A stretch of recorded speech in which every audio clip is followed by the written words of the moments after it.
What's up, you guys? I'm Sai, and welcome to Ace Podcast Nation. On the channel, find podcasts, interviews, and content on a whole host of subjects, including football, mental health, films, TV, conspiracy theories, writing, wrestling, serial killers, and music.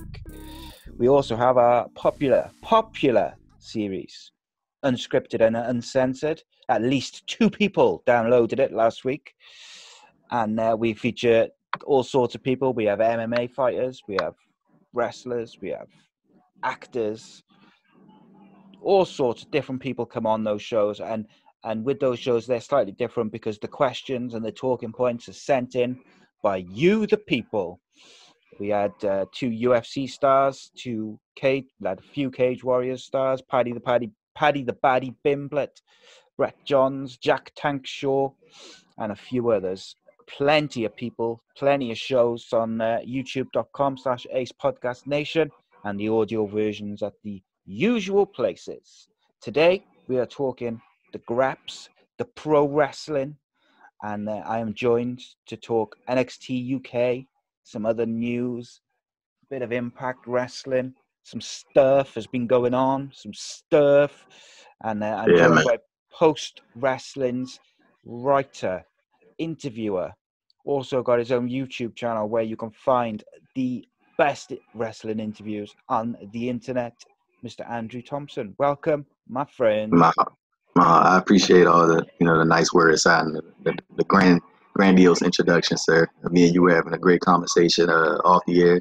We're going to keep having another great conversation per usual as when we do this podcast, the ACEcast. That's what we do. We just talk it up. You can pay me later for the nice introduction. Got to make my money. So yeah. So Andrew, how are you?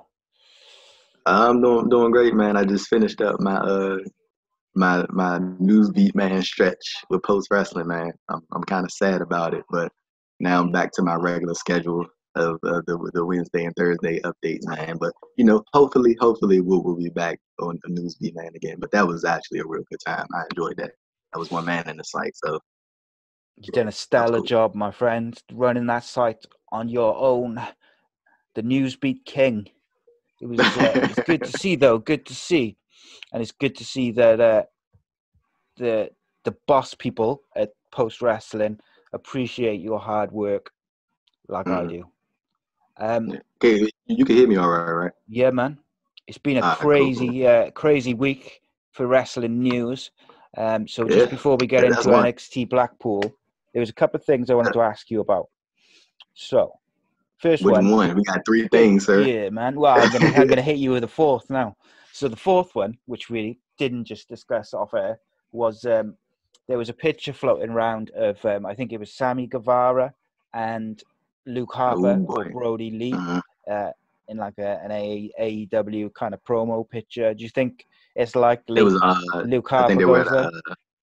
I think they were at a ice hockey game, hockey game or something like that. It was a hockey game, and the picture was it was interesting. It's definitely going to stir up some some talk.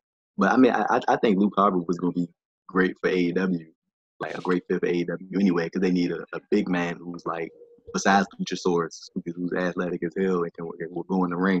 And I also think it would be a nice addition that Luke Harper would be able to like work something in his contract so he could work New Japan like Jericho, Cody, and Chris Jericho can, and Kenny can, and the Bucks can too. But I don't think New Japan mess with them. I think Luke Harper working in New Japan could be incredible. I really do think he could be amazing. Just everything. Like, he could be this generation's Bruiser Brody. I just think it could be lit. The one thing with AEW is Japan Cup coming up. Say again, mate? I said the New Japan Cup coming up. Yeah, get him in the G1. Luke Harper in the G1 would be good. That would be some good shit. Sell some tickets in the US too. Yeah, definitely. There's some G1 shows in the US this year. Nope. Missed opportunity, that is, in my opinion. Yeah, they didn't announce any. They didn't announce any answer to that. Enough. What I thought they were going to come back to the UK after the show they had last year. Like, that was a real good show, and that did really well. I thought that would be the first thing they're going to announce a return to the UK, but they're going to be in Japan for the G1 and the New Japan Cup, and that's the Super Juniors. That's all taking place in Japan. So hopefully they announce some stuff. I mean, they got the New Beginning USA tour coming up, so. Yeah, it'd be interesting what they do with those US tours, definitely. I think Luke Harper in AEW as well. I feel like he's so different to everything which they do and everyone they have that I feel like he could make a big difference. And if you go on what like Dave Meltzer was saying yesterday, Brian Cage is also signed with AEW, which means they could end up with Brian Cage, Luke Harper, and Luchasaurus, which there's some talented big men. Yeah. I will be interested to see Brian Cage in AEW. I'm going to hold off my judgment on that because I feel like AEW is still working on trying to establish the people they already have, and then now you introduce another person. And I know people are more familiar with Brian Cage, but I don't think like the masses are familiar with Brian Cage. So like I feel like AEW needs to work on establishing the people they already have, and then you can bring in a Brian Cage. Like even with Warlow, they haven't even really touched on him yet. Like he's there. Yeah, like you think like the Butcher and Blade have pretty much disappeared in the last couple of weeks. You've got Wardlow, I don't think has wrestled yet. The Dark Order, who they were doing a really good job of repairing with the vignettes, have gone back the other way. Would you put Luke Harper as the Bray Wyatt of the Dark Order? I wouldn't do that, but I did want to ask your thoughts about how beneficial do you think it would be? And I know you've seen the talk and everybody's seen the talk. How beneficial would it be to the Dark Order if Matt Hardy were to come in and be the leader of the Dark Order that they've been teasing? I think that would be like instantly put them at the top of the tag team division, like instantly having a name like that. His Free the Delete videos are amazing. They're so good, and it just shows how much the WWE has wasted Matt Hardy's creativity and the broken stroke woken character. They could have done so much with it. And I think I said to you on the one of the last shows we did that I would have liked to have seen maybe over Christmas or around now. Not so much now because the Royal Rumble's coming up, but over Christmas when they were quiet, I would have liked to have seen a dark versus light Matt Hardy come in for a short feud with Bray Wyatt. Just literally like broken Matt versus the Fiend. The Fiend squash him in the actual match, but them have like a big, because Matt Hardy could cut some awesome promos about dark versus light and the Great War. And I feel like that could have been a really good way to send off his character. But especially with all the free the delete videos, because I feel like they've been really, really good. In answer to your question, I've kind of soured on the Dark Order a bit now. They came in, they were trash. Then they repaired them with the vignettes. They looked like, this could be quite interesting. But I feel like with those vignettes, where you had like the one on the underground train, and some different, they had like those different ones. They rushed it. So the two dudes who joined, the tag team who got squashed, and then John Silver and Alex Reynolds. Yeah, I feel like they could have dragged that out like a few weeks where they could have kept losing, and then like someone from the Dark Order, like Stu Grayson or someone, approaches them, says, take this mask or come with us and we'll help you or whatever. I feel like they rushed it. No, but see, the thing with that is, like, and I know there's been a complaint, they pulled that storyline off on being the Elite. Like, that's how they joined. And they did it exactly how you said it. Like, that's how that happened. But it just happened on being the Elite, and they didn't show that on Dynamite. They've got to stop doing that. Yeah. And I know that's been a complaint of a lot of people. They like, well, now that everybody's watching BTE, and that's where some of the storyline stuff, like, people were kind of questioning where the Hangman Page stuff came from. It started on BTE. and now Well, it transferred over to Dynamite. Hangman Page did an awesome thing with the private party on last week's Being the Elite. And then they did a follow-up to it on the TV, but didn't show the original segment. So, like, to some people, it kind of didn't make sense what they were talking about, because they were talking about a segment which people hadn't seen. And I just think they've got to show some clips from Being the Elite when it refers to storylines on the main show. They have to, because it's going to get people frustrated that they don't, they're not getting the ends or bits to stories because this going on the YouTube show. I think Matt Hardy is so good, and the Broken character is so good, and he's so creative that he could make it work. And I do feel like him surrounded by a massive stable of masked, nameless people kind of fits the Broken character and the Zenith and all this type of stuff. But they have to be careful, because what they don't want to do is put Matt as the leader and then it kind of take the edge off him, because when he comes in, wherever he goes, he is going to be real hot, because people want that kind of broken Matt Hardy character, because they feel like WWE's dropped the ball with him so much that they need to be careful, is all I would say, I think. Because AEW followed up a great show 2 weeks ago. It was awesome show 2 weeks ago on TV. And then they followed up with last week's show, which was, I thought, one of the worst they'd done. And that was real disappointing, because the week where they had that really good show, NXT had like the awards show or something. It was like a throwaway show. They had a real chance to build momentum. So like this week, the AEW rating was a bit higher than the NXT. And I feel like if they'd followed that up with a really good show, I feel like that gap would have probably stayed the same again next week. But I feel like now next week, NXT will end up pulling it back again. Yeah. So that's a fair point. Yeah, man. I know. I'm a clever dude. Look, Samoa Joe over there. Yeah, man. That's not a bad comparison. You like my T-shirt? British Strong Style? British Strong Style.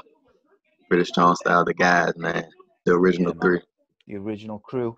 So just before we go into the NXT and Impact shows, let's talk about the man, another British man, Mr. Marty Scurll. Cambridge, England's finest. Indeed. The villain. So it's kind of reports dropping yesterday on social media, and I think it was PW Insider. Yeah, they reported it. Re-signed with Ring of Honor. He's part of the lucrative deal. Team. Very lucrative. I read somewhere $500,000 a year. Oof, that's WWE money. I haven't seen a number, but I'm hearing it, like they said it was a very, very lucrative deal, one of the most lucrative deals in Ring of Honor history. So I wouldn't be surprised if that's even that's close to that number, or even if it's that exactly. Well, the way I look at it is, for him to turn down WWE and AEW, had to be good money. Had to be money like that, because, and even more than money, obviously, now that we know that. Let's face it, if he does a good job as their booker over the next 5 years, he's made forever, isn't he, in wrestling? Because he can, he can keep being him. He can work minimal dates, get paid a load of money, and then he's going to be, And you want to know? I think this was honestly the best move for Marty Scurll, because I don't think WWE was the right option for him. I think if he went WWE, it'd have probably been single swim with them. And I think with AEW, he probably would just got lost in the shuffle behind the Elite, and he would have been the back man again, and he would have probably been in a similar situation like Hangman Page. But now in Ring of Honor, he could possibly become world champion, and I don't think Marty Scurll is that type of dude that now the booker, he put the title on himself. Because he just literally just dropped the title the day he started as a booker. But now that opens the door for him to become NWA World Heavyweight Champion because he can keep working with the National Wrestling Alliance and bring him on his partnership with New Japan. He can keep doing those dates with New Japan whenever he wants. Literally, they just got Jay White on the Super Card of Honor card, so that's a good sign that they were able to get Jay White on that. Yeah, but Marty Scurll, man, I think this was the best move for him. Like, I don't think AEW was good for him because I don't know if they'd have probably put him on the executive team like Cody and Kenny and Bucks. I think he'd just been a talent exclusively. But yeah, again, I think this was the best move for Marty. And, good on him, man, for, not being and there's nothing wrong with that, but good on him for not being a follower. You know what I'm saying? He did his own thing. Did his own thing. And now look at the head booker of Ring of Honor. And, he helped put on a good show on Saturday and another good show on Sunday night. And it's looking like it might be Marty versus Nick Aldis at Hard Times. And, Marty might win the NWA World title. So good on him. So I'll just very, very quickly say I slightly disagree with you in that I think that NXT and WWE would have actually been a very good move for him as a performer. I think his character is perfectly suited to the theatrics of the WWE. I feel like they would do a good job of, portraying the villain. And you mean NXT? Yeah. Oh, okay. All right. Yeah, I get that. I thought you meant like main roster. Well, even the main roster, I think they would do. Like, they might not do a very good job of telling stories, but I think they would do a good job of marketing the villain, should we say. Mm-hmm. But I agree with you about AEW. I think he would have got lost in the shuffle. And I think to go there, it would have been like that comfortable thing to be with your friends. And I feel like this deal is the best for him. And people forget, like, if you go to WWE, you're going to be working a lot of dates, and that's a massive toll on your body, taking bumps. Whereas Ring of Honor, I think it's like they do it every other couple of weeks, do a couple of tape-ins. They do live shows. Yeah. Mm-hmm. And he's getting paid WWE main roster money to do that. He's got a hand in creative, so he's at least got, like a... You got some stroke, man. Yeah, some stroke and some handle on his, how he's portrayed. But it does make you wonder, number one, if they valued him that much, that they were going to offer him that much money and this sort of deal, why didn't they put the title on him at Madison Square Garden? Oh, because you see the text messages from Joey Mercury that he put out? Yeah. They thought he was going to leave. Yeah, that's why. But now that doesn't matter. So and that just shows you, like, me and you talked about this before. Like, Marty Scurll didn't go out on social media and bash Ring of Honor at all. Never did an interview, said nothing bad about him. Like, he didn't even tease leaving. If you look at his social media, he never said, "Oh, you never know what's going to happen," or maybe I go to WWE or AEW. He just didn't speak about it. And now look at him, big money, and creative. Marty.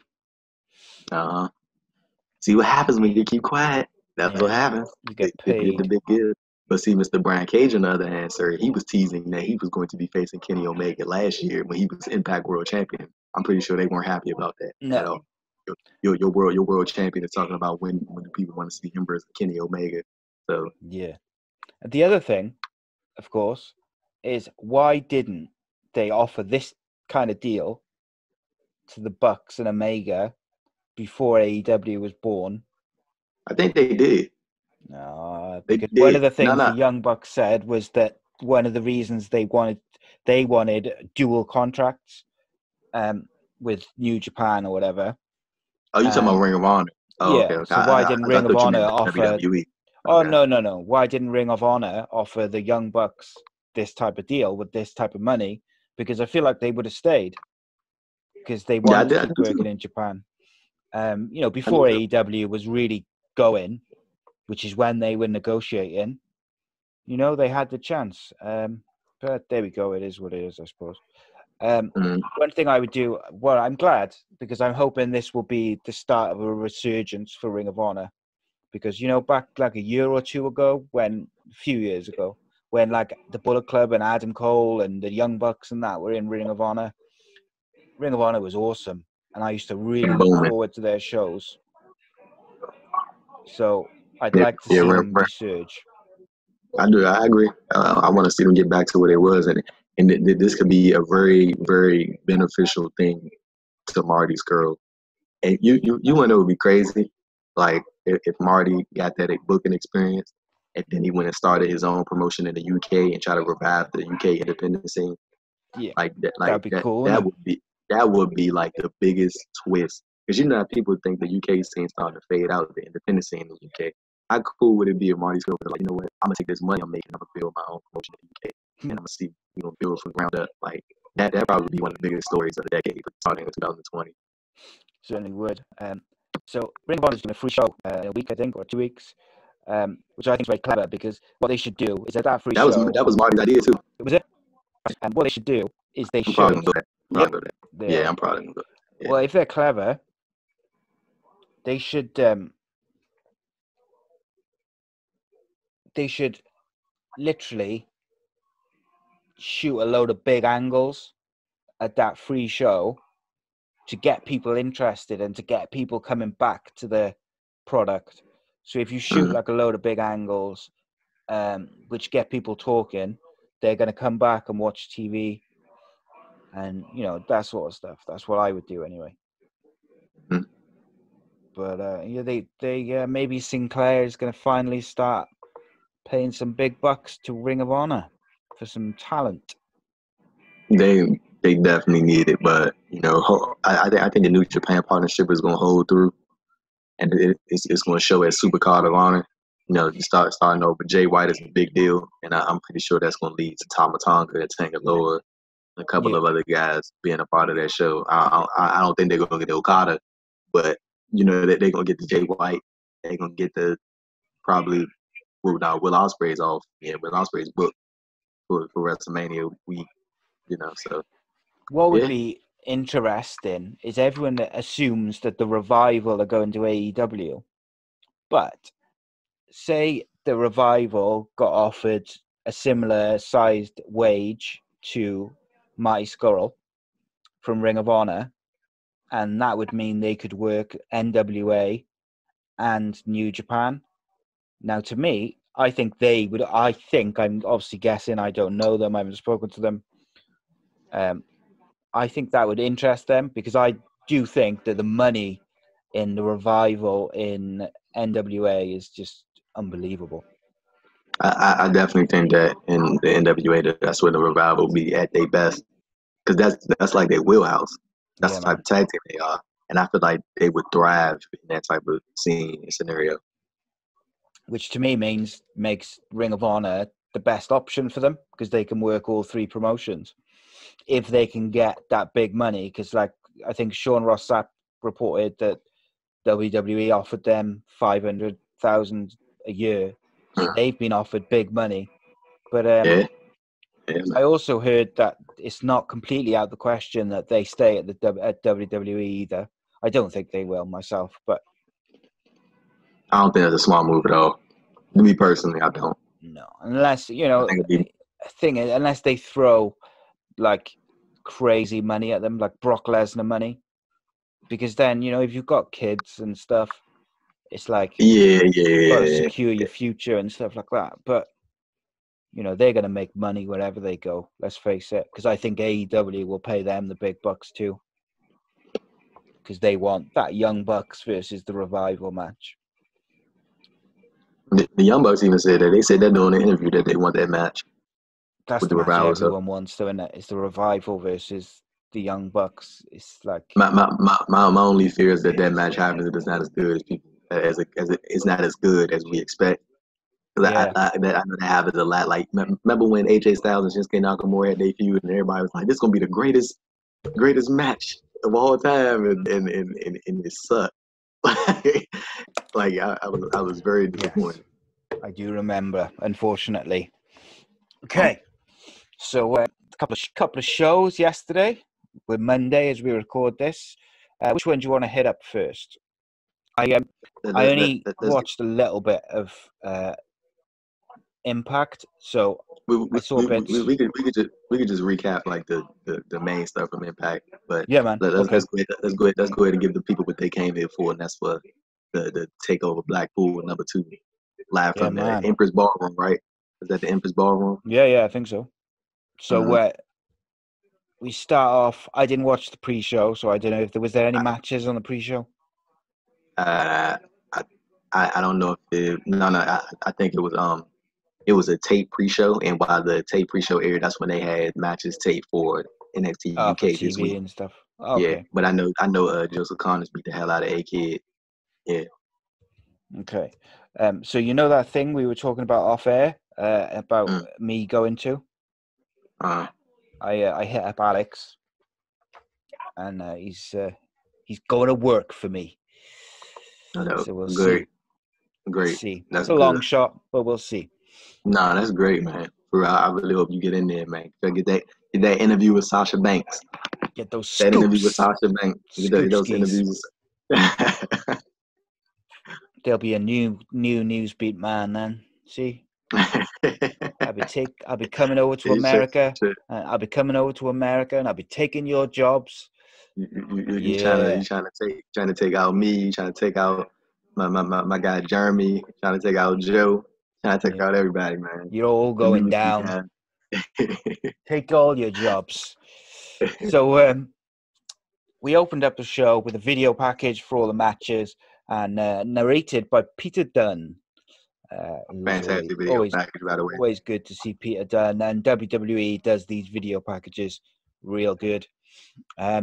I feel like me and you are going to disagree on some of these matches, so let's get into it. Oh yeah. First up, we had Trent Seven versus Eddie Dennis. Trent Seven lost a lot of weight and looks much better. He looks real. He's still a big guy, but he looks good. Trent Seven. Oh, you would. I was just going to say, I thought it was a pretty good match. I thought Eddie Dennis was a little bit off at certain points, but I still enjoyed the match. I still thought it was pretty good, but I thought it could have been better. Yes, I always think Trent Seven is the right guy for these takeover shows to open up, because the crowd just loves Trent Seven. You can tell like it's a lot of respect there between him and the UK faithful. Like they love Trent Seven. Yeah, they do. And you can see why. Like seems like a likable dude, and he always gets the crowd amped up. As far as the match goes, like I don't really think people are like as invested as Eddie Dennis in Eddie Dennis. I feel like they just wanted to see Trent beat him. Yeah. That didn't happen. And as far as the match goes, like you said, I think it was a good match for what it was. There was some really good shots during that match. They almost killed the damn security guard. So, yeah, when he did the toe, like I think the dude like clocked his with Eddie Dennis. I know that didn't feel good. And they had that cool spot when he basically dumped Trent on the outside security guard, which was really cool. They had some cool spots, and the crowd was into it. Of course, they should be into it. I think this is the right place for this match, because I feel like all the other matches, if it would have gone, if the first two matches would have gone on before Trent and this match, like the crowd would have been this. Yeah, I think so. Do you think there would be a bad choice for this, like the heel in the match than Eddie Dennis? I feel like they could have like that. I just don't feel like and I don't like to say it about a Welshman, but I feel like the fans are not invested in him as a heel. Yeah, they don't really care too much. The thing is, like, I was like last couple weeks of NXT UK TV, and it's like they were doing the story like Eddie Dennis was on Pet. Yeah. And he just came back, and they were doing the story like he was like not stalking Trent, but like trying to like get under his skin and stuff like that upon his turn. They didn't really like he on Eddie Dennis. It was like more so him just beefing with Trent, just to beef with Trent. Yeah. That's the guy targeted. I know Trent Noam had a banger on NXT TV, so I feel like Noam Dar could have been a good opener. Noam, he always gets a reaction, whether he's heel or babyface. Usually has good matches. He's charismatic dude. Yeah, I agree. I feel like he would be the better choice. And then you've also got like guys like Travis Banks and guys who didn't have matches. So there's talent there which they could have used. I just feel no disrespect to Eddie Dennis. I thought he did okay. I thought he was off a couple of times with that big boots. They just didn't kind of line up, and it was like, for me, it was like a 5 out of 10 match. Like it was average, but it could have been like a 6 or a 7 if it was different guy with Trent Seven, I feel. But maybe that's just me. Maybe I'm being a bit harsh. I mean, the match was okay for what it was. I don't think it was anything crazy. I don't think it was great. It was Yeah. just a good opening match, and the crowd made it better than what it Crowd, was. yeah, They were so yeah. amped up for the show. Yeah, the And UK crowd helps, doesn't it? and I think the right man won. Just to get under your skin. I think the right man won. Yeah, I think as much as the crowd wanted to see Trent win, I think like if you're gonna build Eddie Dennis, then build him. Build him with wins. Don't take his legs from underneath him like they do with so many other guys on the main roster. So I agree that if they're gonna push him and make him a mid-card, top-card heel, you got to have him win matches. Isn't Eddie the Progress World Champion? I'm not sure. Is he? I think he is. Okay. I think he is. Next up was the NXT UK Women's Championship, which was Kaylee Ray versus Toni Storm versus Piper Niven. Yes, this match was fantastic. I love this match. Match of the night.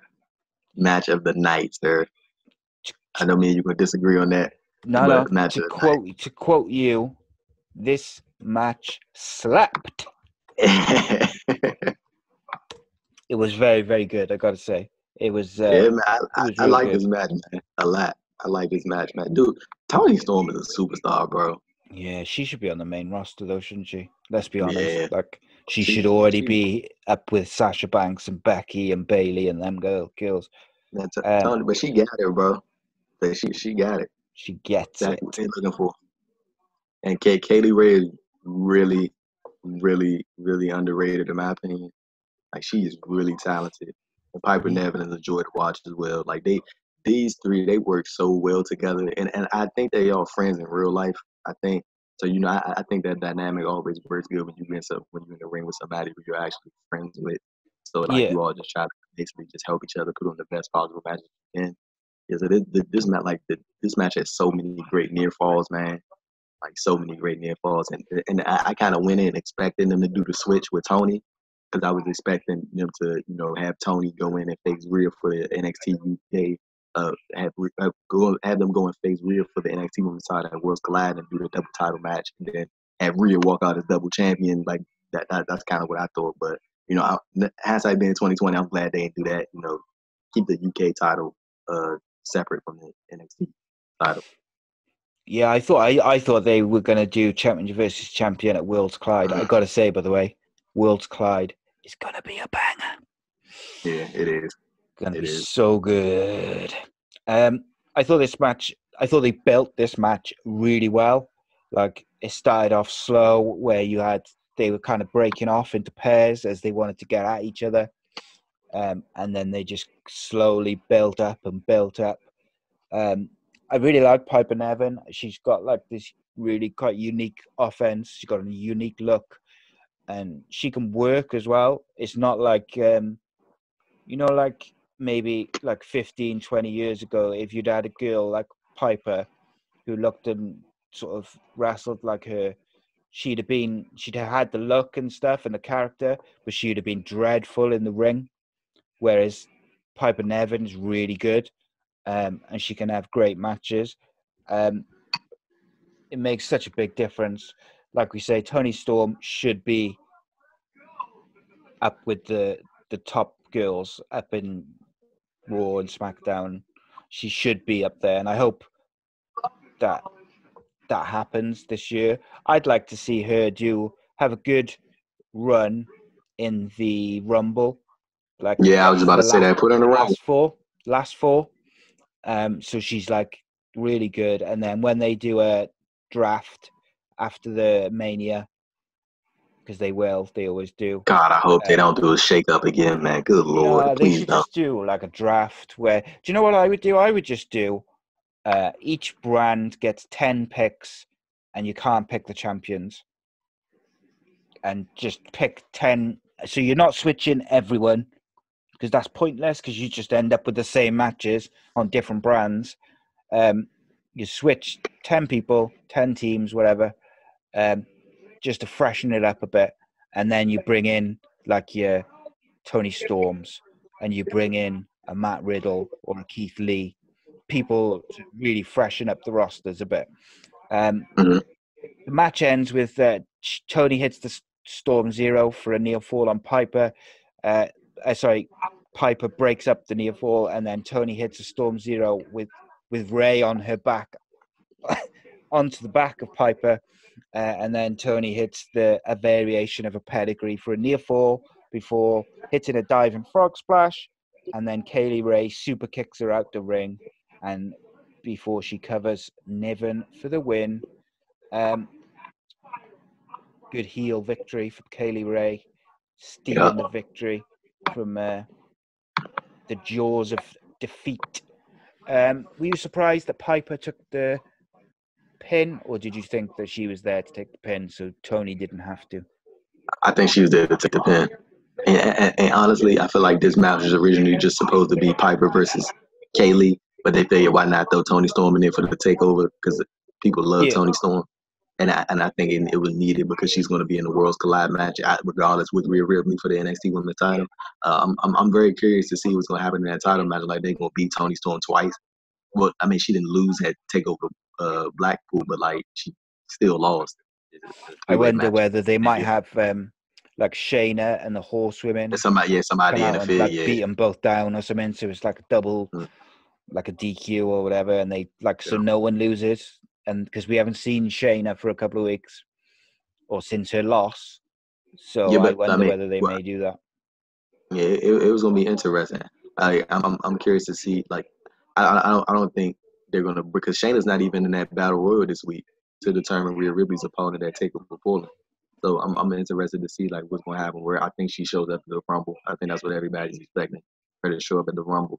I think she's on her way up.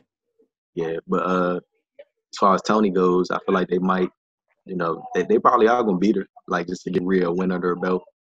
Yeah, they can't beat Rhea, can they? So it's kind of like you've either got to beat Tony or it's got to be some sort of schmoz.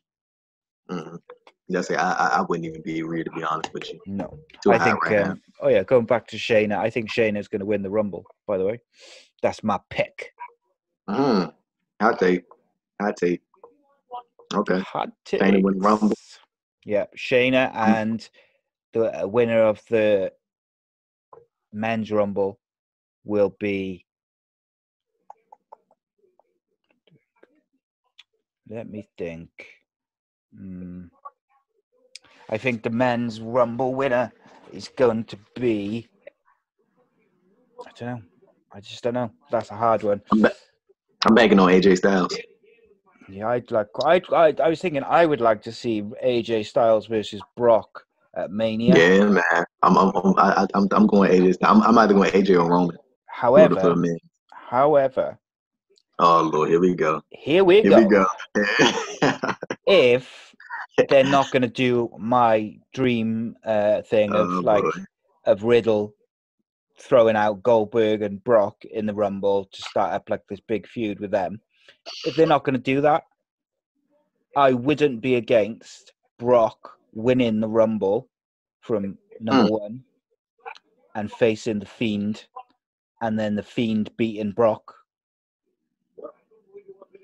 Let me ask you this, to get that Brock rub at Mania. He gets his first Mania win, and he beats Brock. Let me ask you this, just from a fan's perspective.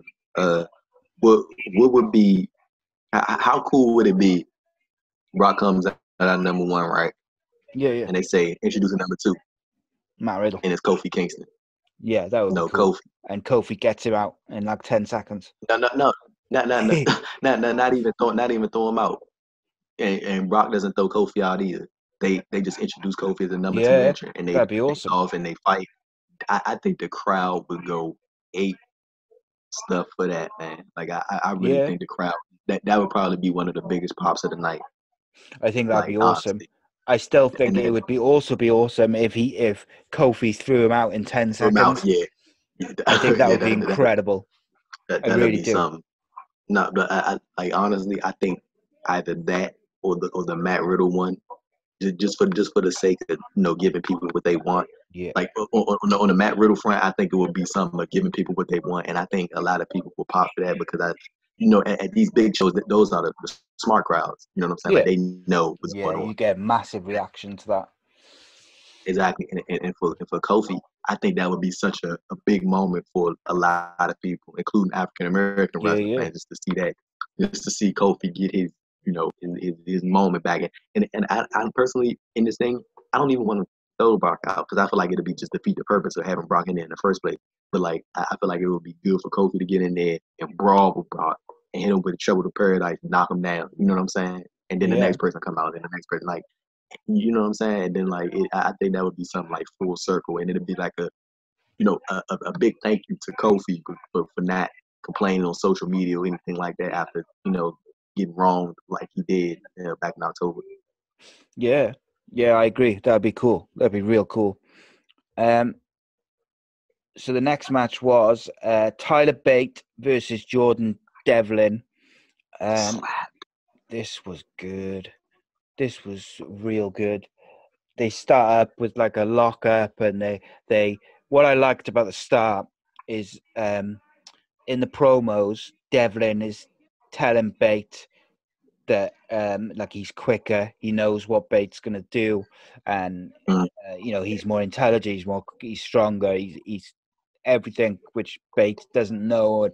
And to start the match, Bate goes for like his old sort of classic moves, like the what's it called, where he puts his arm up and then punches him with the other arm. Oh, Bob and Bang. Yeah, and he goes for that, and Jordan Devlin blocks it, and he goes for some other kind of catch wrestling moves, and Jordan gets out of it. Jordan's got him in an arm, a wrist lock, and Tyler Bate does like rolls and flips to get out of it, but Jordan Devlin keeps hold of it, and really established that Jordan Devlin was kind of on it, focused and on his game, and they just built from there. More and more. The crowd was going crazy for this match. Yeah, they definitely love this match. The only problem I have with this is I feel like Jordan Devlin should have won, because Yeah. I just think I agree. if you look, like, Tyler Bate doesn't need to win. He can lose, but also they in NXT UK sometimes with the males, I feel like they got a habit of kind of like always building the same people. It's like Walter, Joe Coffey, Tyler Bate, and Pete Dunne when he was there. And then outside of those four, they don't really like push anyone right over to the top. And I feel like Jordan Devlin would a win here after that match, and the year that Jordan Devlin's just had would have elevated him to, top heel right up there with Walter.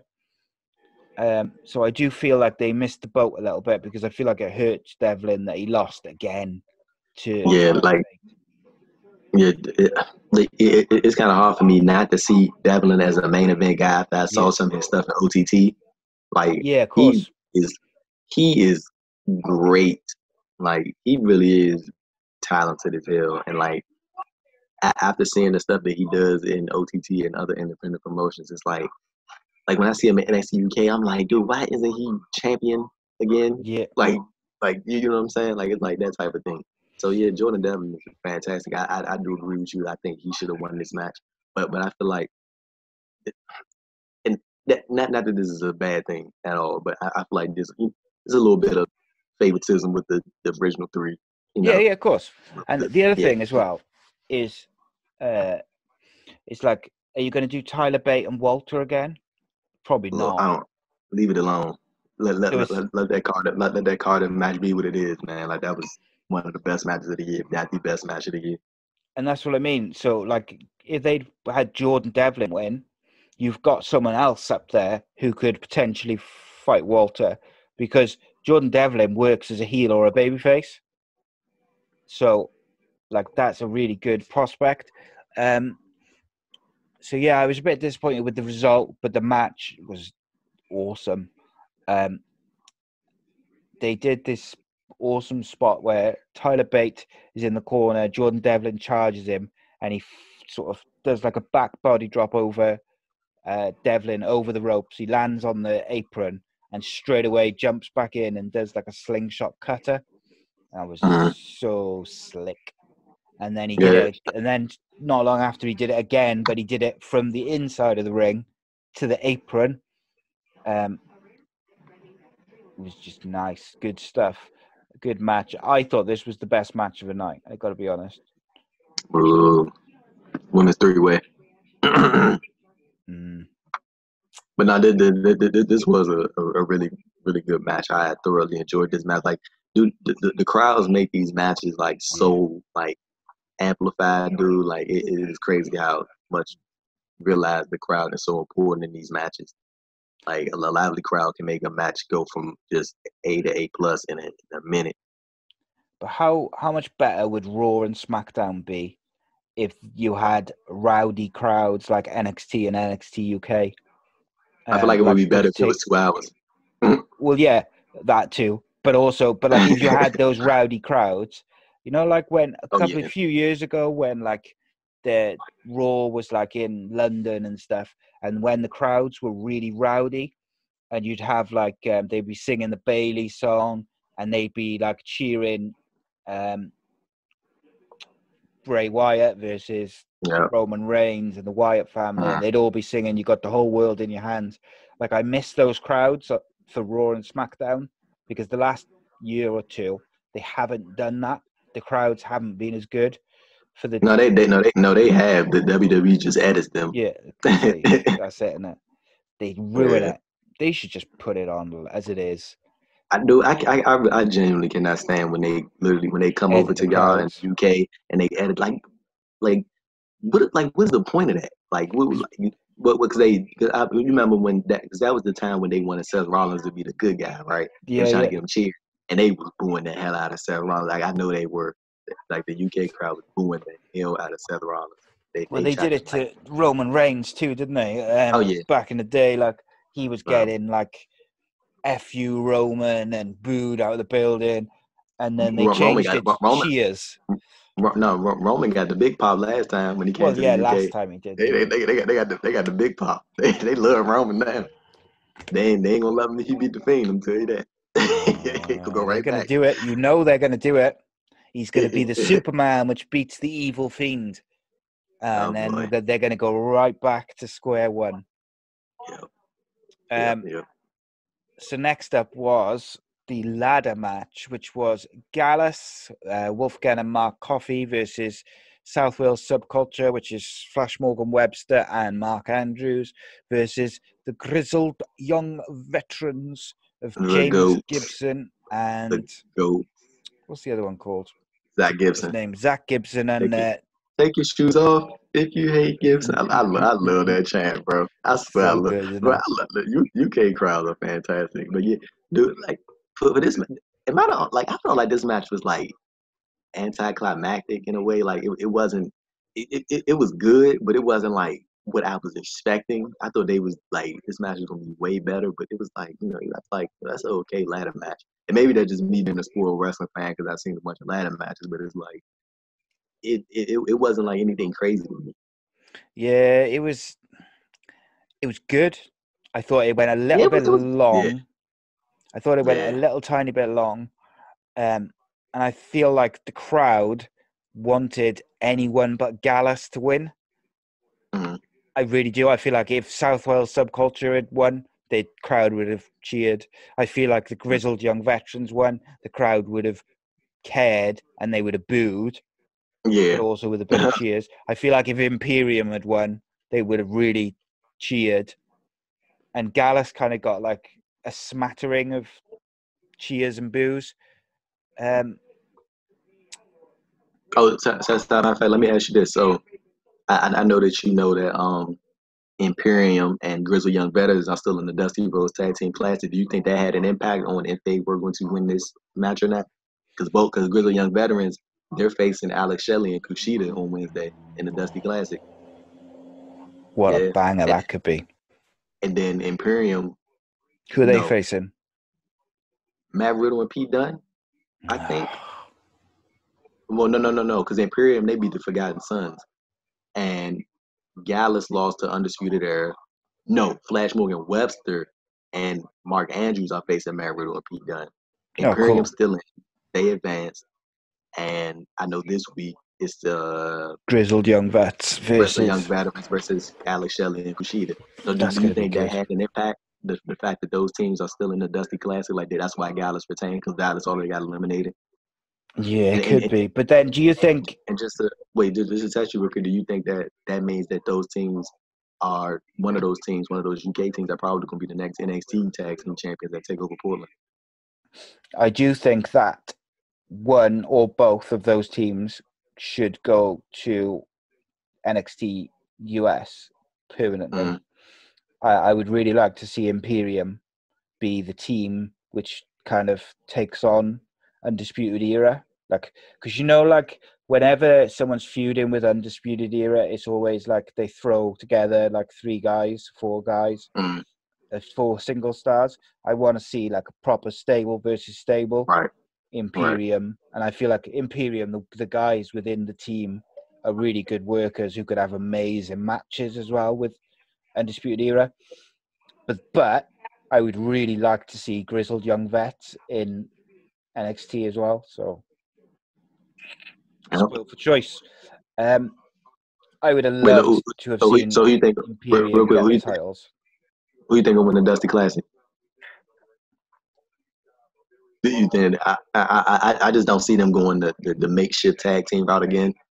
I think Imperium's going to win, and they're going to beat Undisputed Era for the tag titles. I think that's what's going to happen. Yeah, I think Pete Dunne's going to turn on Riddle because he's going to think I think he's going to be paranoid that Riddle's going to turn on him. Yeah, from the and then he's going to do it. He's going to do it before Riddle gets the chance. And then that'll lead to a takeover match. Yeah, and that's going to be a banger. Okay, Mr. Sapp. The Imperium or Grizzled Young Vets will win. Well, watch out, Mounty Skirls. Guys coming for your spot, buddy. Coming for your spot. Yeah, no, I think Imperium or Grizzled Young Vets will probably win the Dusty Classic. And I'll be very happy with both. Yeah, man. So, yeah, back to the ladder match. I thought it was okay. It wasn't bad. I enjoyed it. I was like, at no point was I bored. There was some crazy spots. There was some not so crazy spots. I'm not a big fan of Gallus. Wolfgang is probably the most impressive to me and the one I care about the most. The other two just don't really care.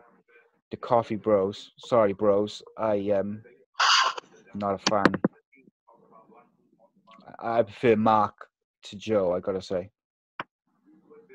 You wait for this match, bro. You're gonna be surprised by what I say.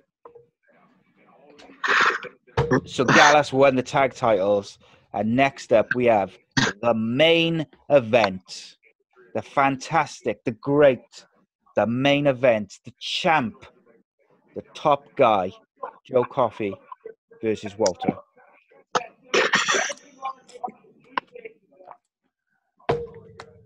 Let's get this shit on the road. Why would they put me through this match? You want to know what, man? This match was not bad. No, it really was. It was a good match because first of all, it went too long, bro. Too long. Yeah, way too long. See, I actually thought it was good the length it was because it took me a minute to get like into it. So it was like I think it was really good for what it was. Like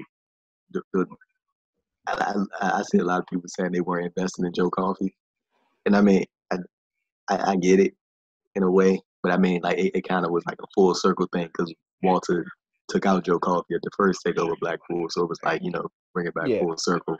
And I mean he obviously still couldn't beat Walter, so but I think it kind of added to the excitement of the match of Gallus walking out with all the gold, and there was just that little idea right there, like, are they really going to do this?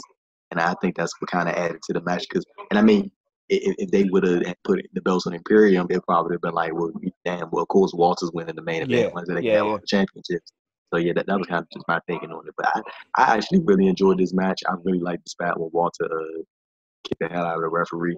That was really good. It's a big, good referee bump. The referee sold that so nice. Good on him. Good fella right there. He deserves a raise. Yeah, I was kind of playing a bit. I did enjoy the match.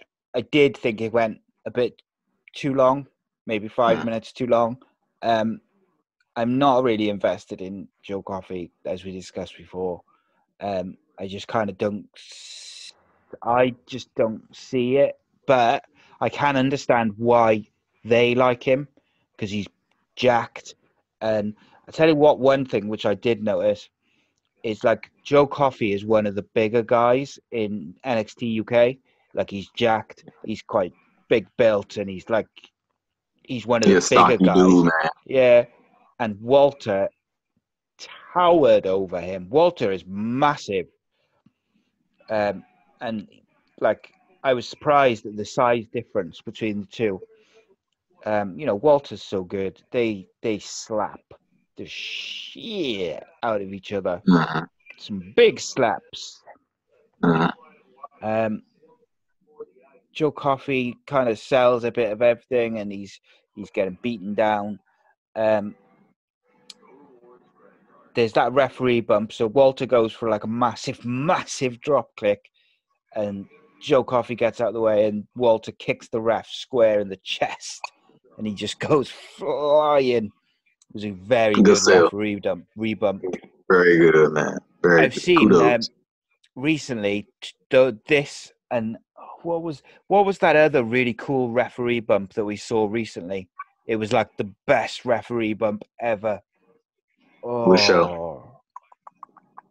I don't know. It's gonna annoy me. That is not. It's recently in the last probably month or two. Oh, that's gonna annoy me. That is. It might have been. When was the last takeover? Takeover War Games. Yeah, I can't think. That's gonna bug me. Real bad. Let me look. Takeover War Games. See if it strike a memory real quick. I just Googled best ref bump. Possibly the greatest ref bump ever. But yeah, Joe Coffey, he just doesn't do it for me, man. And I feel like he doesn't do it for a lot of people. There's some sort of disconnect there. And I think that's a problem, because they are really pushing him hard. And I feel like, he's not clicking with the fans. And there's other guys within WWE or NXT UK, should I say, who are clicking. So I do feel like, maybe they should look elsewhere to other guys for who they're pushing. There's guys within those ranks of NXT UK who I feel like could be better options for top guys than Joe Coffey. And I can see why, like Triple H and Regal and those guys, I can see why they like him. Jim Smallman. He's just not clicking. Not clicking, man. You don't think so? Nah, not with the fans, I don't think. I think he can be like a good upper card heel with like the faction and stuff. I just don't think that he's that main event guy to give like a 30-minute main event slot to. Yeah, I mean, I could see that. I could see that point. Going back to my earlier point, I think Jordan Devlin would have been a great fit for this match. Well, and this is why Jordan Devlin should have won, because he could go into the next one, couldn't he? And Triple H did confirm during the interview that there's going to be more UK takeover events this year. So I really hope they do Cardiff again, so I can go this time. Yeah, I definitely think they're gonna run Cardiff, and I know he said he wanted to do like some other places, like he wanted to run France, he wanted to run Italy, like you want to do stuff like that. You know what I'm saying? Like go out a little bit. But I definitely Germany one would be good because the German fans are rowdy. And I know he definitely said they were heavily considering Scotland. Like that was Scotland would be awesome. Yeah. Those ICW fans, crazy, man. Had Mark Dallas make an appearance. Yeah. Just for all you UK people watching, I know who Mark Dallas is. I'm up on my UK news. I know exactly who Mark Dallas is. Do you know who they should bring in, or they should have brought in? They can't now because he's gone somewhere else. To go with the Gallas is Joe Hendry. I feel like Joe Hendry would have been a good signing for NXT UK. Joe Hendry from Ring of Honor. Yeah. I feel like he would have been a great signing for NXT UK because he can do his local hero gimmick as a babyface, or he can do the prestigious one, that kind of thing, as a heel. And I think didn't they have in ICW a stable called the Prestige, which had Joe Hendry. I think that's still a thing. Wasn't that Joe Hendry and the Coffee Brothers or something? I think that's still a thing in ICW, but it's just not with Joe Hendry. Ah, right, okay. Oh, okay. See, I used to love watching ICW and stuff. They used to put shows on YouTube, but I haven't watched for a while. I was really excited. I was hoping they were going to put it on the network. You know, they got their Square Gold thing coming up next month. What is it? And I know the Square Gold match. It's basically like a Rumble, basically. Okay. And I know Sami Callihan's gonna be in that match. So I love Sami Callihan. So just right at the end after the match, I really like Walter's submission. It was like a head, like a choke thing, crossface type thing. Yeah, but he was like choking him from the side, and it was like the Rings of Saturn jaw, and it was good. It was like pack submission. Yeah, it was. Yeah, it was really good.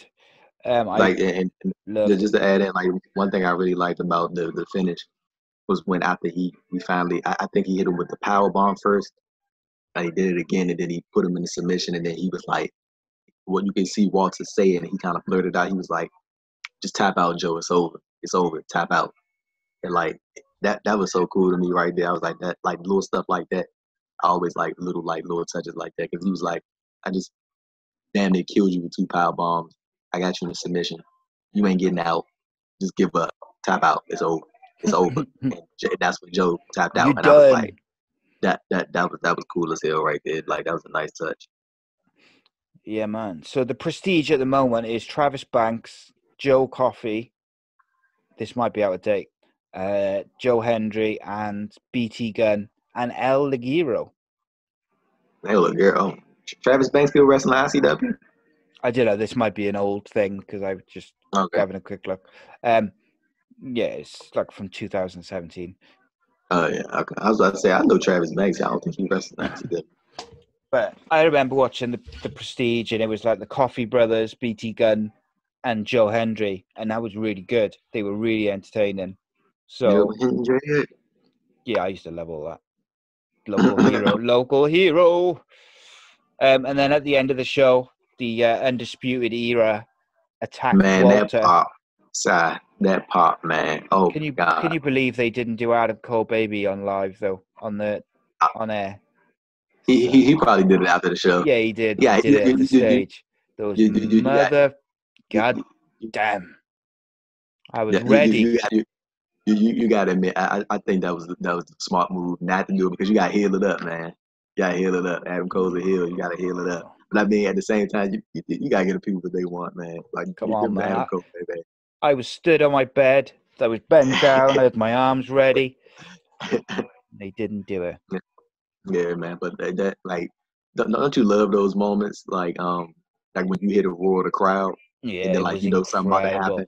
Like the crowd stopped picking up, and they ran in the ring. That crowd went nuts, man. Like they went nuts. Like it was kind of that same thing.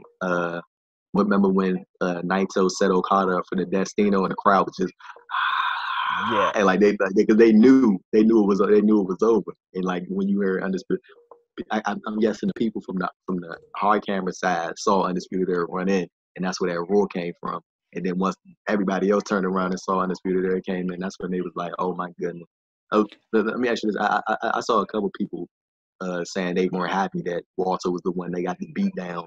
I think it made sense for Walter to be the one to get Adam beat Cole down. would target him because he's big and he's bad. And Adam Cole's arrogant and he wants to be the center of attention. And it's not like they jobbed him out. Like, it took all four of them to beat him. Yeah. Like, but he kept getting up and the four of them had to beat him down. Yeah, so with a Worlds Collide, is it Adam Cole versus Walter, or is it? Oh no, it's 4 and 4? Yeah, I think that's a good idea because it protects. You don't want to beat Walter and you don't want to beat Adam Cole. You don't want to beat either guy. You want to know how many? Like, now that you bring that up, that just kind of sparked an idea in my head, and I think it actually makes sense. If you, I think it would be smart to have either Fabian Eichner, Marcel Bartel, or Alexander Wolf. But preferably, I would have Marcel Bartel, Fabian Eichner take the pin at Worlds Collide, and then they end up still winning the Dusty Classic, and then they get their win back when they beat Undisputed Era at TakeOver Portland for the tag titles. I like it. I like the sound of that, mate. And I think that's the easy way to get Kyle O'Reilly and Roderick Strong on a future NXT UK Takeover show to come get their rematch. That would be awesome. That would be awesome. That'd be an easy way. Easy way. So overall, mate, what did you think of NXT UK Blackpool 2? I think it was a good show. I think it was a real good show. You know what? I think this one was better than the last one. I do think it was better than the last one. I would say the tag title match from last TakeOver Blackpool, the first one, I think that one was way better than this one with the Grizzly Young Veterans versus British Strong Style. Mustache Mountain. My bad. But overall, I think this card was really solid. Really good matches on this card. I saw some people talking about they weren't emotionally invested. I'm like, oh, maybe you should watch the show. I think that helps a little bit. Yeah, when you know what's going on. If you watch the characters, every week, then but if you haven't watched NXT UK since August, then why would you be invested in anything going on this card? But out of everything, I still think the women's 3-way match was the best match on the show. I really enjoyed the whole card for the most part. The only match that I wasn't really interested in, but the crowd helped it out, was the opening match with Eddie Dennis and Trent Seven. But overall, I would say about a 8.5, 8.8, 8 out of 10. Yeah, I think I'd give it a 7.5, 7.5. Yeah, because for me, you had the women's match and the Tyler Bate and Jordan Devlin match, both excellent, and then the others were kind of somewhere in the middle to good. Like, none of them were bad, but yeah. Now let me ask you this. Okay, so come the next TakeOver event, I want you to predict all the champions. Who will be champions by the time there's the next NXT UK TakeOver show? And I give you my answer after. Or you want me to go first?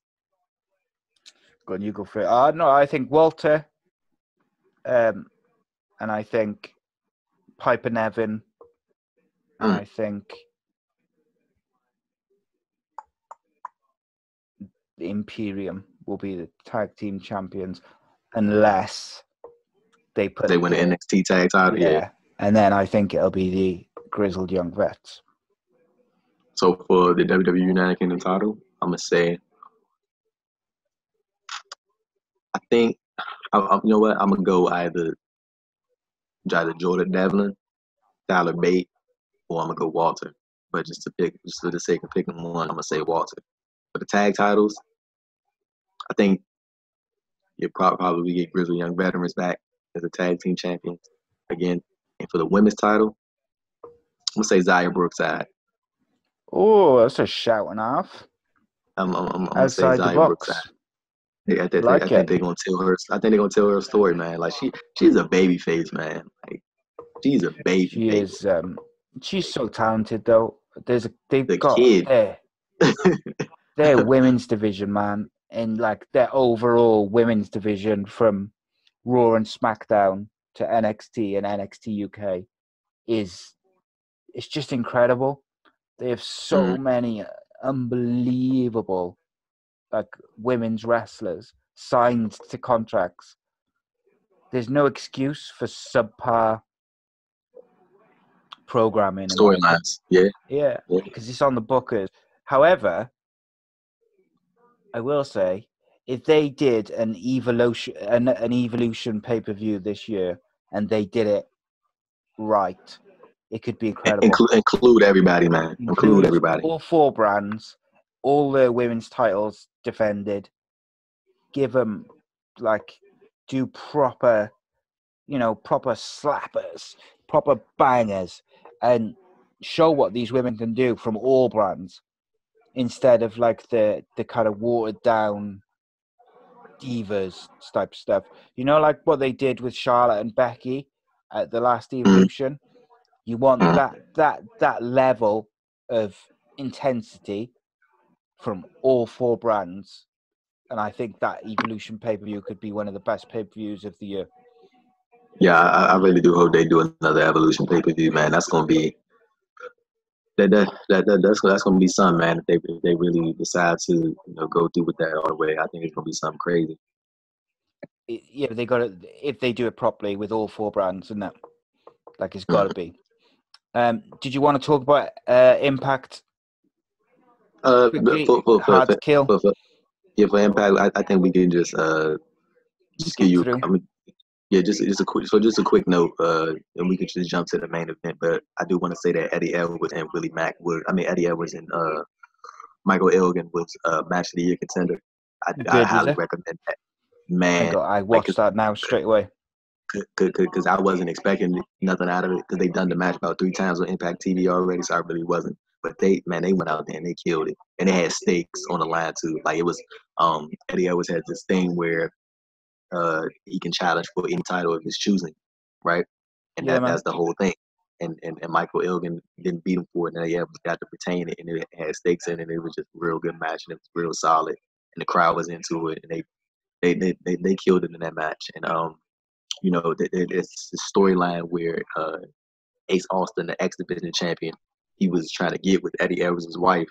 Yeah. So, and I think there's a valid case for Eddie Edwards not to go after Tessa Blanchard, who's the Impact World Champion. He can go out and finish that thing with Ace Austin. And the character that Eddie Edwards had, he's this crazy dude, like off the rails. Mm-hmm. So I think it would make sense for him to go out and finish that thing with Ace Austin, opposed to going out to Tessa Blanchard, and then that leaves the door open for another person to go and face Miss Lady. Yeah, so I've watched the first couple of matches. I watched Ken Shamrock, his match. I watched the X Division match. I watched the Knockouts match. I haven't watched RVD. I haven't watched Eddie Edwards match. I haven't watched dude this and I haven't watched the tag match. That's stuff they're doing with RVD and Katie for. Those promos are golden. Bro, this is the best version of RVD, bro. I'm telling you. Like, and look, I get like the other side. Like, I know because women's wrestling has come such a long way. Yeah, you know what I'm saying, from what it used to be. But bro, this stuff is great. But there's still still room for characters, bro, as well as you got this 50-year-old man running around with this Instagram model. Yeah, and she's slobbing him down.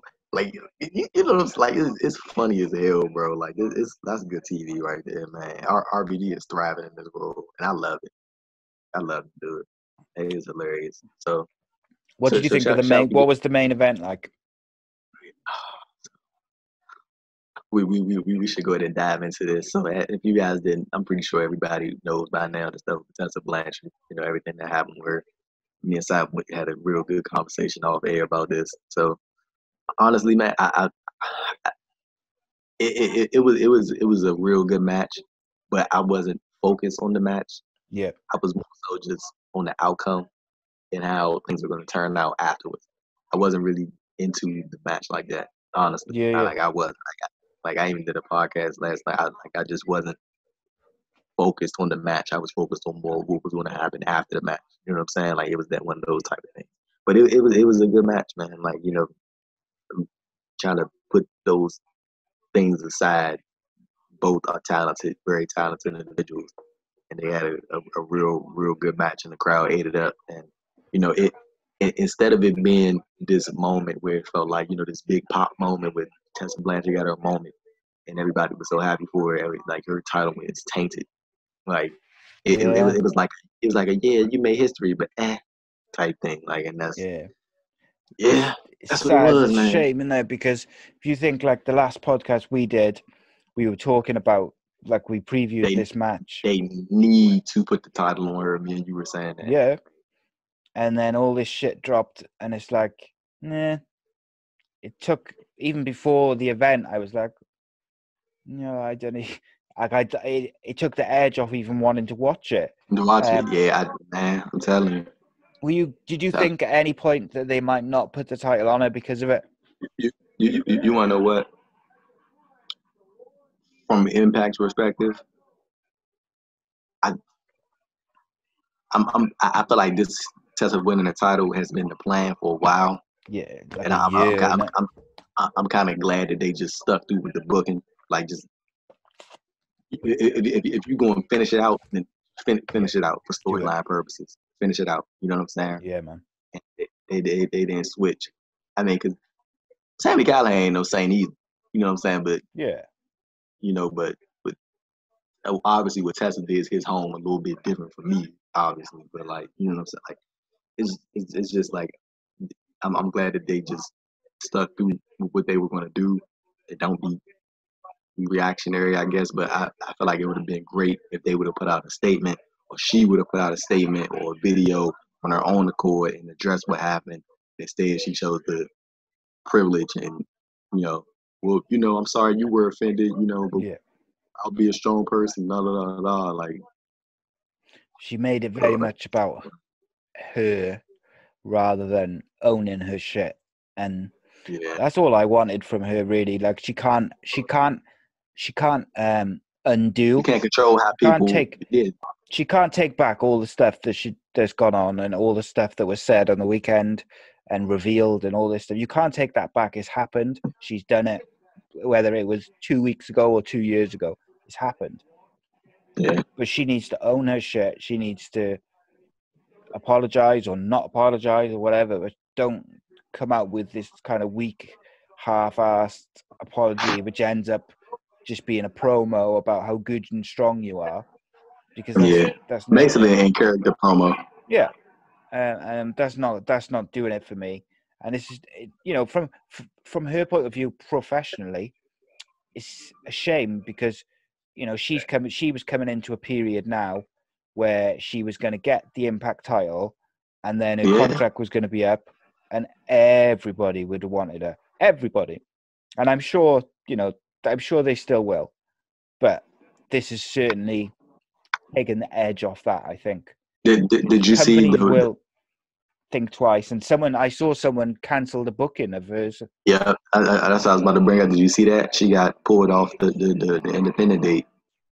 Yeah, so companies might mess with her pockets, man. Which, for her personally, that's a shame because she's worked hard and all that sort of stuff. But equally, if you say shit which is horrible and offensive. Something I said, I was like, you need to, in life, you just need to watch who you wrong in life, because that person or people they might not wait until the best time for you to get their revenge. Yeah. And it's probably going to happen at like the peak or when you're up top. That's what happens to a lot of people. They wrong a lot of people, and then those people come back at the worst time. Yeah. But you know what? She brought it on herself because she tweeted about women supporting each other, and I was like, "Oh yeah, they supported each other, all right." If she hadn't put that tweet out, none of them people would have tweeted that stuff. Wait, aren't you like curious as to why she tweeted that out though? Like, That was so random. Yeah, I wonder whether it was something like she feels like she's not getting like she was going into this match, and And none whether of her she fellow wasn't getting, colleagues were like, yeah, none of her yeah, peers were going, oh wow, Tessa's going for the male championship. It's historic yeah. and it's this.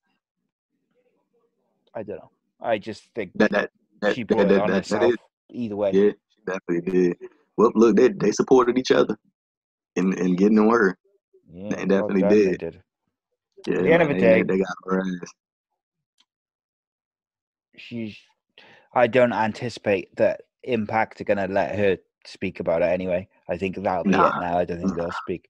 But her half-assed tweet saying, my statement is, didn't happen or something like that, when you've got like several people who were and the person who there. was involved. Yeah, and the person who was involved, they are all saying, yeah, did. Own your shit, say sorry, and get like, on with dude, it. Allison Kay, Mia Yim, LeBlack Rose, who's the basis of all this, Priscilla Kelly, Isla Sienna. Dawn, Sienna, yeah, just Sienna, that's Allison Kay. Yeah. Who else we got? We had Rebel from TNA. We had Kavita DeVee. Dude, there were so many people who came So out many and spoke out people. against, like, I'm trying to feel, I'm like, bro, she's like 24, 25. How many people did you wrong? Like, Yeah, how well, many people did you disrespect? that's why she didn't get the WWE contract, wasn't it? It's because she had a bad attitude. The attitude, But man. maybe it was real bad by the sounds of it. Look, like we discussed off air, mate, I said some stupid shit when I was We all had. from like the We age all of had. like 15 up to 19, 20. I was still saying stupid shit, probably after that as well.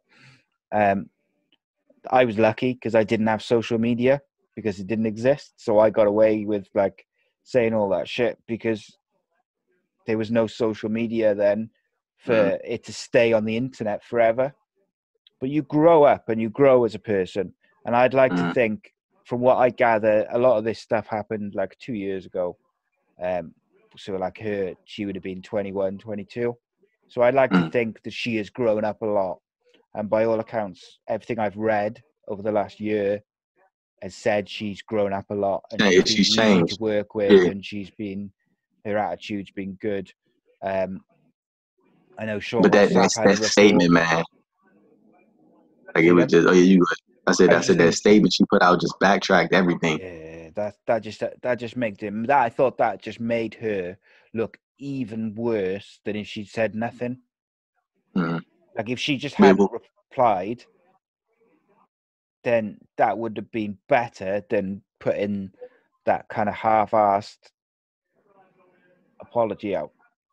Yeah. Or not But even what was you apology. about to say about the report that you Oh yeah, said? yeah. Sean Ross Sapp, I'm sure. I'd have to look, but I'm sure he had a report before which said when she worked all in, she was really easy to work with. She had a real good attitude. So she obviously has made Did she changes to win the that way match? she acts. That all in match? She won that, right? Yeah, she did. Yeah. Okay. But she's obviously made changes to like how she perceives herself to other people and how she, whether she's professional or not or whatever. It's not for me to say. But if you say horrible shit, eventually it's going to come back and bite you in the ass, especially in this day and age where you've got the internet and everything like that. You ain't getting away with saying stuff. So don't say it. Simple. Don't be a dick. And we gonna leave it at that, folks. Yeah, Before we put this thing to bed, the next time we're gonna do the podcast is Royal Rumble, right?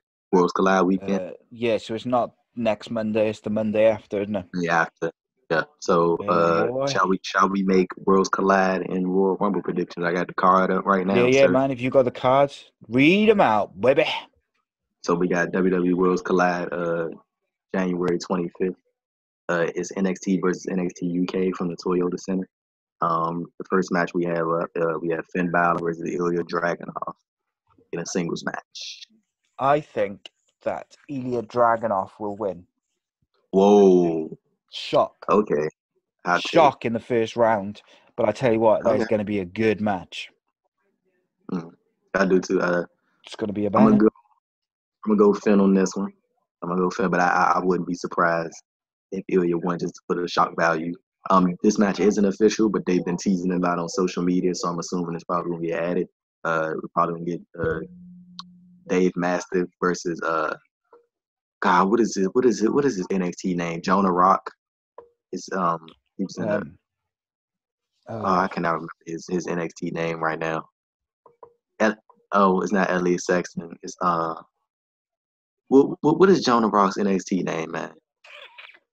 It is.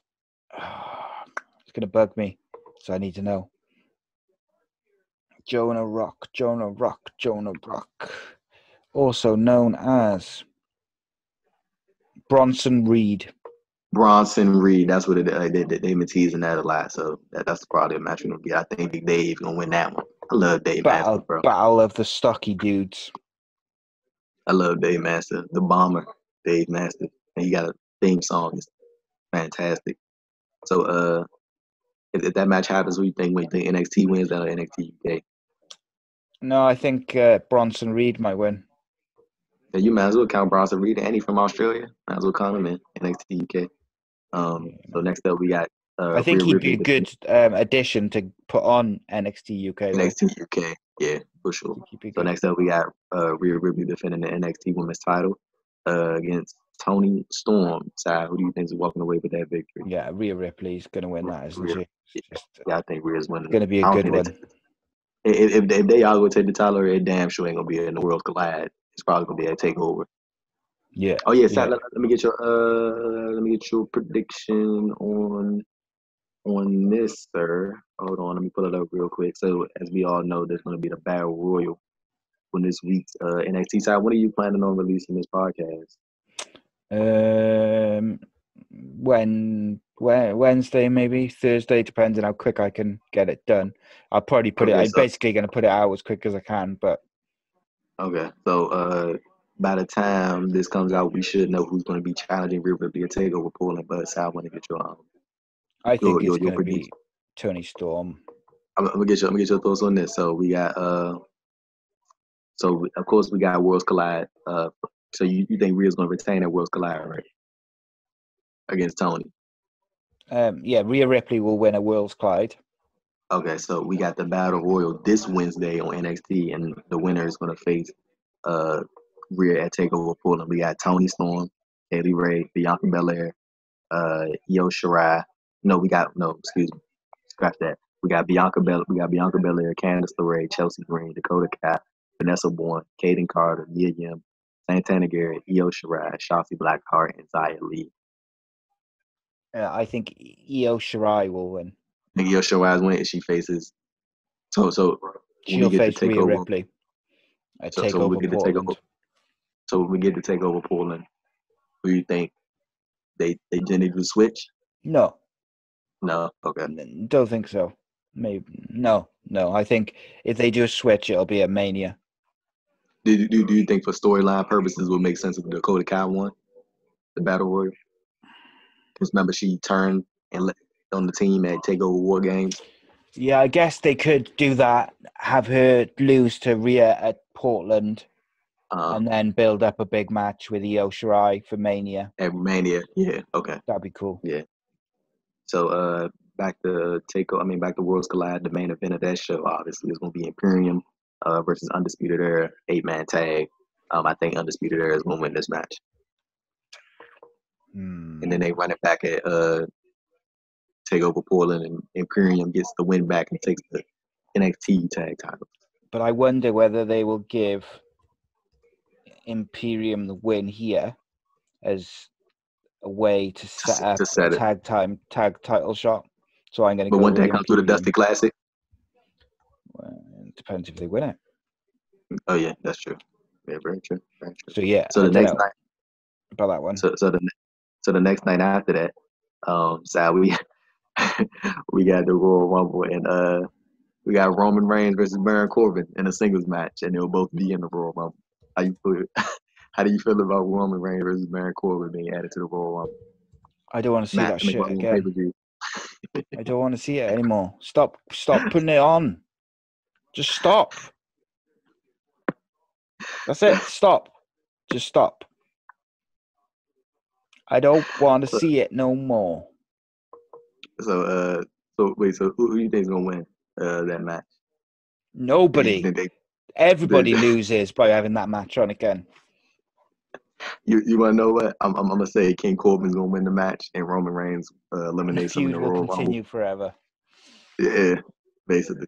So after that we got Becky Lynch defending the Royal Rumble champion against Asuka. This is the match I'm looking forward to the most outside of the Rumble matches. I think it's about to be great. I think they're about to kill it. And I think Asuka is gonna beat Becky Lynch, sir. Yeah, me I'm too. on with that take. I think Asuka's gonna win. It's gonna happen because I think it would make sense for And I Asuka think to continue beating Becky Lynch and then Becky Lynch go on a hiatus, go away, come back, and then get the title back. I think Asuka wins, and then after the match, Becky Lynch thinks about attacking her, like she did to Charlotte last year. But then she like offers her hand for a handshake, and Asuka's like thinking about it, and then as they're teasing it, Shayna Baszler and the Horsewomen attack Becky Lynch after the match, put her through a table, completely destroy her. She does a stretcher job, ready for the Mania. How cool would it be if Asuka would have beat Becky Lynch, right? And then Becky's just like sad as hell in the ring, like she can't get it done. And then like just when she can't think it's gonna get any worse, Shayna Baszler come in and choke her out, leave her in the ring, like just the set worst up that possible. Because I don't think that match needs the title necessarily. Yeah, I agree. Like I do think they will probably have Shayna win the Rumble and challenge Becky that way. But I would prefer, personally, to see just a regular match. Asuka beat Becky at the Rumble and then do what I just said, where Shayna and the Horsewomen attack Becky and she does a stretcher job after the match because they choke her out and put her through a table. So for Asuka, who would you have on the who would you have win the Royal Rumble and challenge Asuka for the championship? Honestly, I wouldn't be mad if they had Sonya Deville. That's what I was gonna say. You mother crusher. I would go with Sonya or Io Shirai or someone like that, or Bianca Belair. What if Kairi Sane won the Royal Rumble? I did think about that, but I don't want them to split up. So who said they got split up? They just be going at that Mania. Bianca Belair would be a good one as well, but I think it may be too soon for her. But I'd like to see someone new in there. Sonya is the one I'd like to see. Sonya versus Asuka, because weren't they going to have a match last year? So they got Sonya? Yeah, so they're the two I'd go with, and then Becky and Shayna have a regular match. Okay, so next up we have The Fiend, Bray Wyatt defending his Universal Championship against one Daniel Bryan. Side recently on SmackDown, Daniel Bryan and Roman Reigns were talking about WrestleMania 36, and Daniel Bryan said he was going to be walking into WrestleMania 36 as Universal Champion, and Roman Reigns said he was going to win the Royal Rumble and face Daniel Bryan for Universal Champion. So are they teasing I can't even say that damn word. Are they teasing what is to come with this potential Daniel Bryan Roman Reigns match? Is Daniel Bryan going to be the one to beat the Fiend? I don't think he is. I hope he's not. I don't think it's the right time for the Fiend to lose. However, I did see a report somewhere the other day that the plan was for a triple threat for the Universal title at Mania, which was Roman, Daniel Bryan, and the Fiend. That's a big match. It is a big match, and I think the only reason that would be there as a three-way is so that they can get the title off the Fiend onto probably Roman Reigns without pinning the Fiend, which I like that. I don't particularly want to see, I don't particularly want that match at Mania for the Fiend. I want to see the Fiend win at Mania because Bray has never won at Mania. If they're going to take the title off him, I'd rather it be in that situation than that match, right? Don't beat him. Just a quick sidebar. How cool do you think the Phoenix entrance is going to be inside Minute Maid Park in Houston at the Royal Rumble? It's at that big ass stadium. It's going to be incredible. It's going to be crazy. They'll do something real special as well with that. Yeah, man. So for the we got the women's Royal Rumble match. Currently we have Charlotte Flair, Alexa Bliss, and Nikki Cross. Those are the current entrants. I'm pretty sure we're gonna get more tonight, a handful tonight. And in the men's, Sonya or Shayna, depending on if Shayna's going to face Becky for the title, then Shayna will win the Rumble, in my opinion. If Shayna's not going to face Becky for the title and there will be a regular singles match, then I would have Sonya. You want to know something would be crazy? Like, I think some people sleeping on.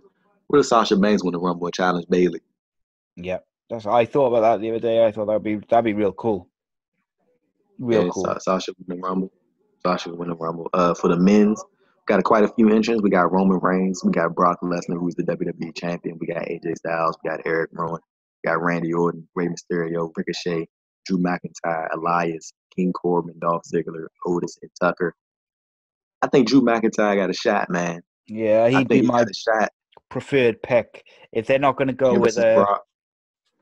If they're not going to go with a Riddle or a Keith Lee or even a Brock to go against the Fiend, something like that, which excites me, then I would like to see Drew McIntyre do it. I want someone different in the title pictures. So like Drew McIntyre versus Brock and Sonya versus Oscar would be amazing to me. That would be awesome. Would Drew McIntyre be the first Scotsman to win the world title in WWE? Yeah, no one else. Like Rowdy Piper never won it, did he? No. I know Fit Finlay never won world title. He's Irish, anyway, ain't he? Yeah. I said Scotsman, Jesus Christ. Oh yeah, you know that. But I do want to talk to you about a couple of things before something that hasn't been announced. They talking about Booker T and Harlem Heat taking on the Revival at Royal Rumble, sir. That this hasn't been confirmed, but what do you think about Booker T coming out of retirement and getting that hometown pop in Houston? Him and Stevie Ray taking on the Revival. I think you think it, especially considering everybody saying the Revival's probably gonna leave soon, and I'm pretty sure they're not gonna beat Harlem Heat. That ain't happening. Well, the thing is, if they weren't leaving, you'd say they have to beat them. Yeah. Because they don't want to put the old guys over the young team. But dude, that pop for Booker T is gonna be insane. I think that match, the crowd will be insane. Just generally. Because I definitely think Booker T gonna be in the Royal Rumble. I definitely come on now. You gonna have that man in his hometown? Yeah. Like, you're not gonna put him in the Rumble. So in another surprise, I'm pretty sure you've seen it. Mr. You Think You Know Me could be in the Royal side. I'm telling you, if I'm watching that show and I hear Edge's theme song, I am going to flip. Gonna pop. I am going to ski. Flip. I'm gonna have to check on you to make sure you ain't go crazy. I'd be sleeping. Cause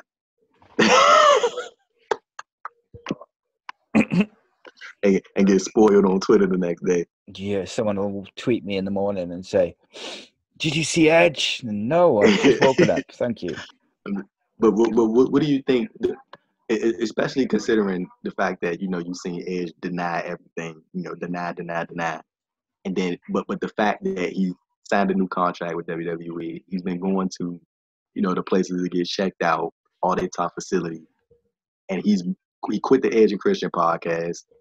You know what I'm saying? Like all this stuff. All the signs are there. Of a return, right? You see what I'm saying? Like it's like. What would you do with him at Mania, though? Man, because I ain't putting him in a match with Brock. Dude, Cena. He's not running. Don't have him win the Rumble first and foremost. Please don't. She get eliminated. It'll be okay. Like, people will still go crazy for Edge regardless. It'll be fine. Just have somebody like Baron Corbin eliminate him. Let people hate Corbin even more. Yeah. But at Mania, man, give me Edge and Christian in the tag team match. Yeah, I could do that. Edge and Christian versus the Revival. Or something like that.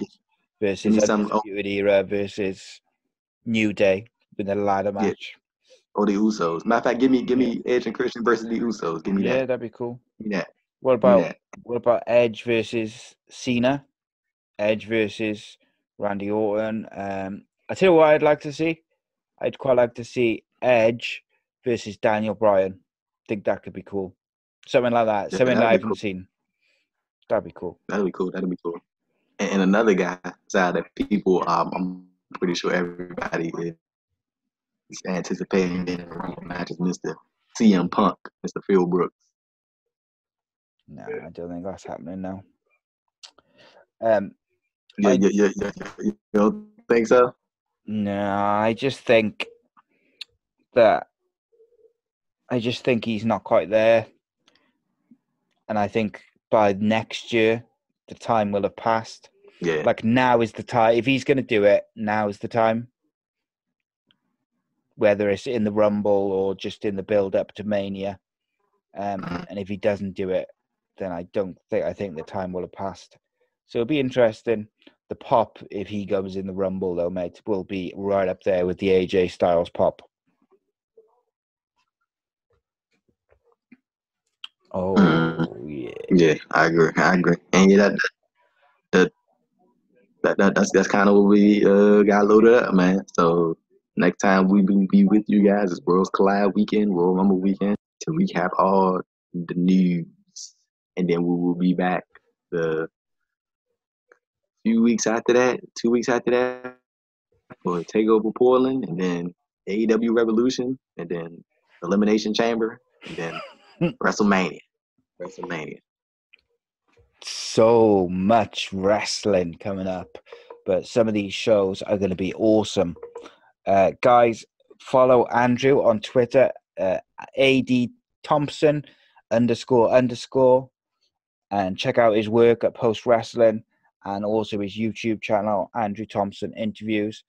You can find me on Twitter at ACEcast_Nation, Facebook.com/ACEcastNation, as well as videos of all our shows, YouTube.com/ACEpodcastNation. Please subscribe, click the bell to be notified every time we upload a show.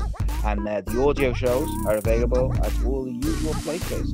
Guys, thanks for listening. Andrew, my boy, thank you, my brother. And I will see you